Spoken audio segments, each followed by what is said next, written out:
Hi everyone, Gemma here today. So I'm joining you today from a secret beach location. I'm hoping it's not going to rain on me while I record this video. As you can see, there's some dark clouds behind me. What I wanted to share in today's video was to be a little bit brave and share my experience of leaving my marriage and my divorce. And the reason I'm sharing this and the reason I'm being brave and sharing this is because, firstly, I've reached that moment in time where I've done all of the healing and the inner work on this. The divorce is complete, and I feel like there's some really key lessons in this experience about alignment, about self-love, and I've just been guided to share this with you. Because you might be in similar situations, or you might know people that are in similar situations, and really this video is to look at that decision that I made. So there's some important things in this video. Firstly, about alignment, and secondly, about decision making and surrendering. So I'll tell you a little bit of the story. So it was the end of 2020 and we were in the middle of the pandemic.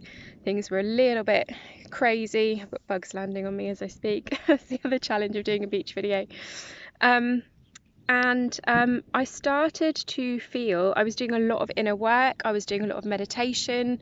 I was coming back and connecting to myself, which I think a lot of us use that time in lockdown to do. And the only way I can describe it is I felt like the universe was shaking me. I started to feel like I was being shaken up and that something was happening and that I wasn't in alignment. And this wasn't the first time this had happened for me. So in 2018, my anxiety reached the lowest of its low. And a similar thing happened. My anxiety got so bad, I had to stop working in London.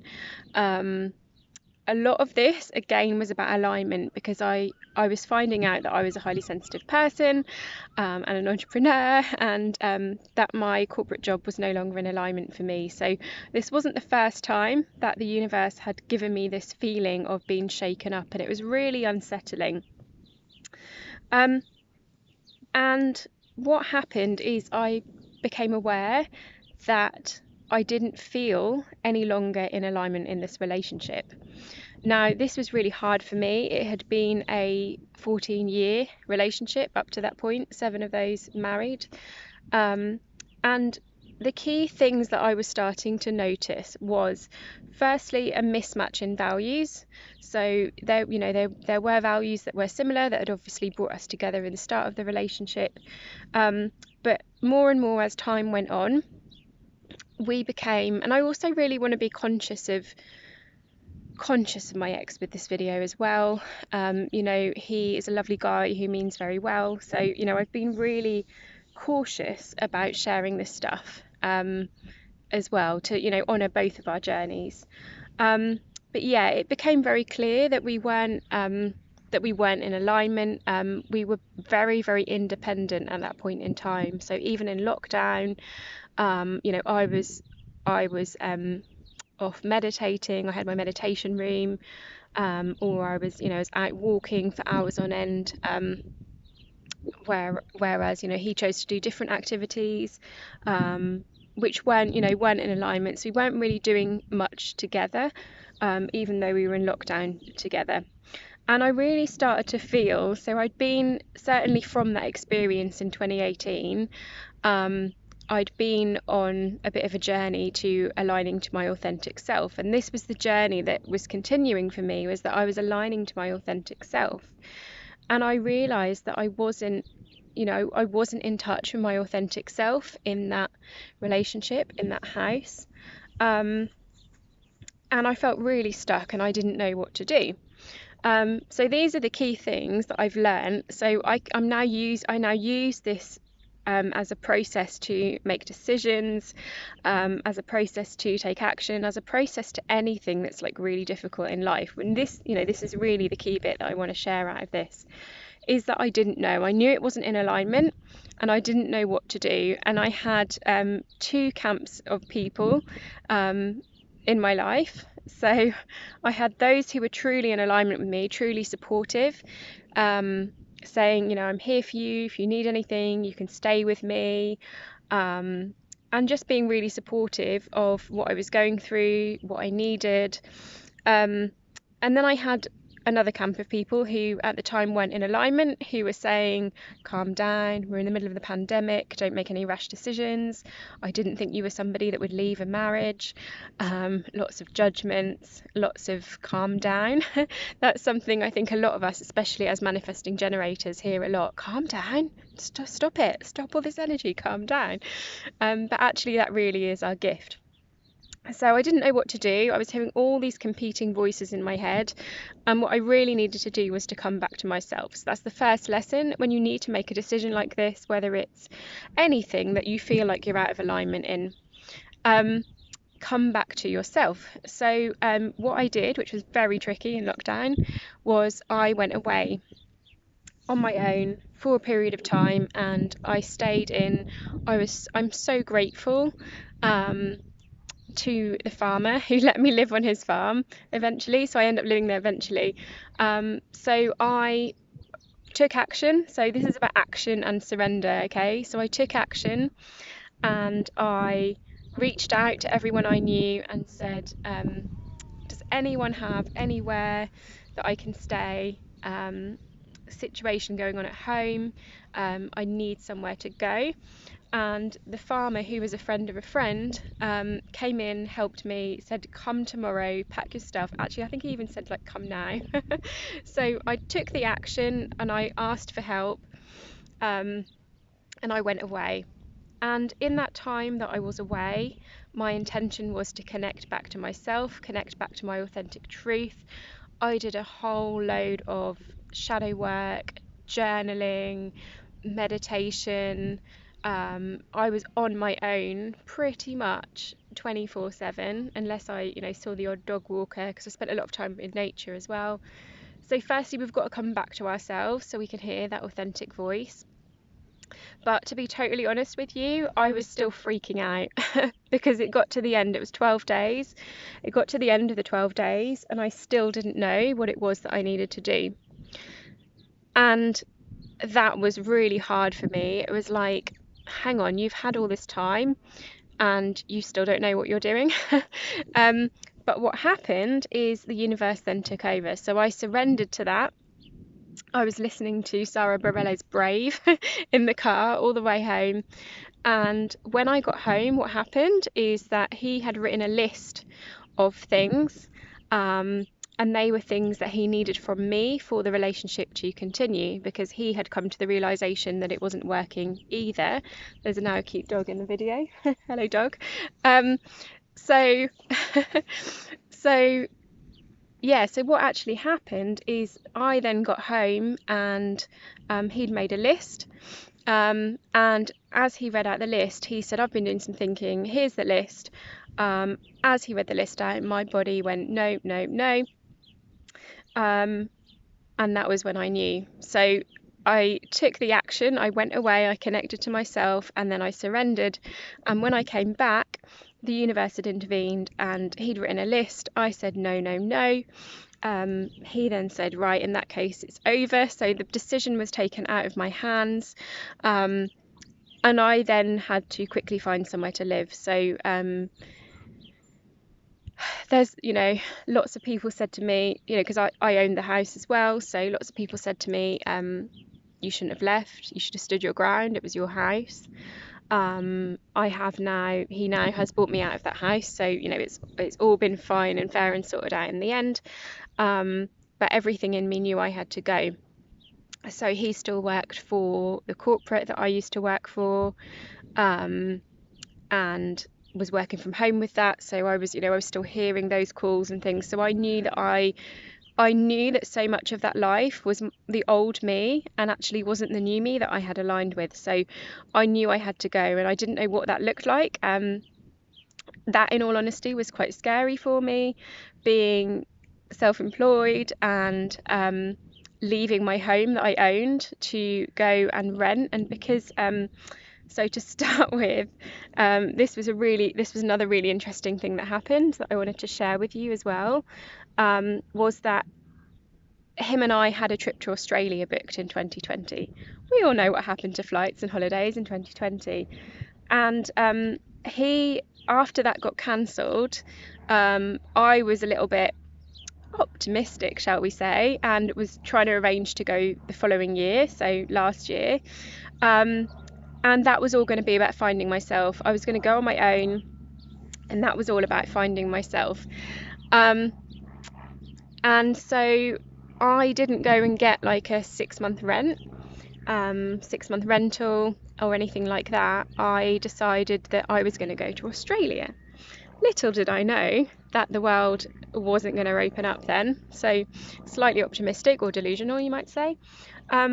So I then went on a journey of living in a variety of holiday homes because I wanted something temporary because I was going to travel. So I lived on a farm, I lived in a caravan, I lived in a friend's cottage, and yeah, that was, and this is another thing, this is how I knew this. I wrote this down earlier. I've made some notes because I think because of the sensitivity of this topic and my own, emotional connection to this topic as well, I wanted to write some notes down to make sure a bit of background noise going on. I wanted to make sure what I was saying was like really from the heart, but really fair for both of us. So the thing that I had the realization of was that I was effectively homeless. So I'd left the home that I owned. I didn't have any proper rental agreements in place. I was living in holiday homes. I was effectively homeless, yet I wasn't freaking out. I felt the most aligned I've ever felt in my whole entire life. I lost loads of weight, positively lost some weight. I was overweight. My body was the healthiest it's ever been. My nutrition was the healthiest it had ever been. My business was just flowing. I was able to take time out when I needed it to do all the healing that I needed to do. When I launched a program, clients came in. So I knew I was in alignment because everything was just flowing, and I was effectively homeless, but I wasn't freaking out about it. So it was only really I think it's thundering. Let's see how this goes. Might have to end the video. So it was only really when the divorce went through this year and the house, I signed over the house, that is when I started to feel grief, and that's when I really started to grieve it and realise the complexity and just how huge the situation was. But at the time, because I was simply just aligning moment to moment, I wasn't freaking out, which was a big thing for me as somebody who's had anxiety for her whole life and is really, really sensitive. So when you get into alignment, you will know because things will become easy. And yeah, you'll start to be like, oh, hang on, I think I've healed this. Like I'm not freaking out like old me would freak out. So you start to see the difference between old you and new you as well. Right, I'm just going to see if there's anything else. Yeah, so the reason I knew it wasn't in alignment, and this can go for any decision in your life, was because it felt so firstly a mismatch of my values.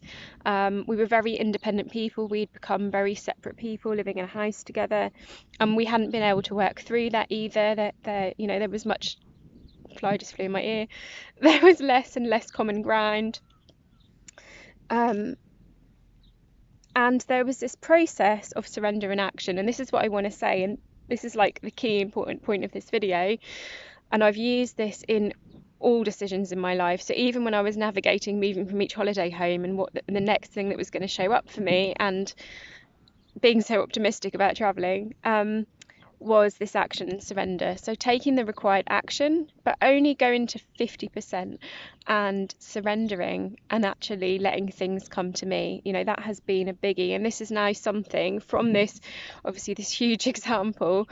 I now use this with all decisions. So it's like, take the action. Once I've taken the action, once I've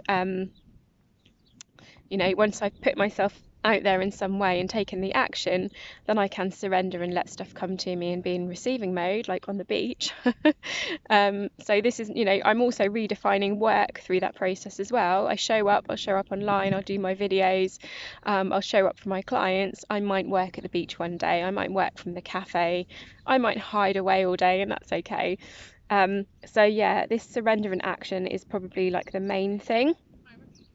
Um, and choosing ourselves and putting ourselves first. So before this whole process happened, I'd come to the realization that I'd not chosen myself for 35 years, and that was a huge shock. I'd always put everyone else first, pretty much since age 4 when my sister was born.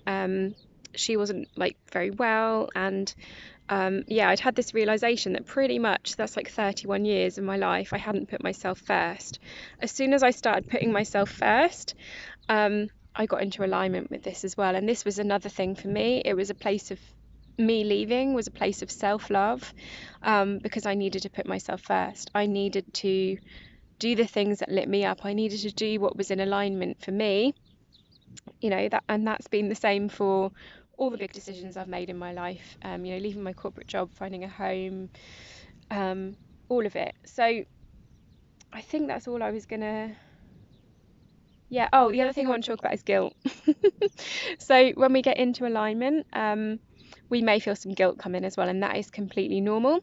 That is based on usually a lot of the voices of everyone else and conditioning that we've picked up through our lives about people pleasing. A lot of mine was the voice of my parents. We didn't bring someone up to leave a marriage. We calm down, calm down, we're in a pandemic. And all of those voices that made me feel guilty actually weren't mine. And I think the key thing to recognize here, and I always say this, like in general, as highly sensitive, as empaths, we've had a lifetime of people pleasing. So the likelihood is we are already going above and beyond things that we feel guilty for, if that makes sense. So we are already mitigating that guilt, we're mitigating the risks, we're thinking about the other person. Like usually we're thinking about that other person all the time. And that's how like our lives have been. So if you're having that thought process and you're feeling any guilt with aligning with your decision, whether that's leaving a relationship, whether that's leaving your job, whether that's starting your business, whatever that might be, that guilt is just showing you your gifts and that you really care, like you genuinely care about people. And it's just by flipping that awareness into, actually, if I put myself first and I do this for me, I can then care about those people better, because we all know about cup full first type scenario with self-care. So it really is more caring to put ourselves first, which is a huge lesson for us, isn't it? So yeah, if you feel any guilt with the alignment, this is completely normal. This is sometimes self-sabotage in a way that we try and then bring ourselves back down and bring ourselves small again and say, oh no, we don't get too big for your boots. Come on, who do you think you are leaving your marriage? So yeah, if you do feel any guilt in your alignment, then just know that this is normal as well, and it just shows how much you care. And I know how much you care. If you're watching this, you're going to be someone that really deeply, deeply cares about people. So just take this as your permission that you've got this. We know you care, and actually putting yourself first and getting into alignment is going to be a way to really amplify that care from both inwards and outwards. So slightly different video today. I haven't got rained on yet, so I'm going to leave it there. Lots of love to you all.